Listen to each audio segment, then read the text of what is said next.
हाँ, यहीं रहता था। अंकल आंटी के बाद वो भी यहाँ से चला गया। अब तो काफी साल होने को आए।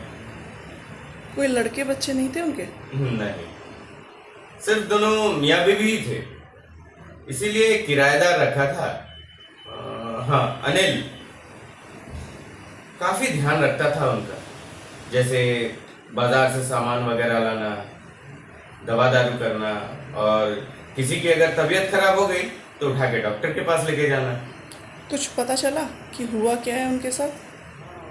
इसका ठीक ठीक तो पता नहीं, लेकिन इतना ही पता है कि वो लोग तीर्थ यात्रा पर गए थे, पर लौटे नहीं। अब काफी साल गुजर गए, अब तो गुमशुदा की तलाश जारी है।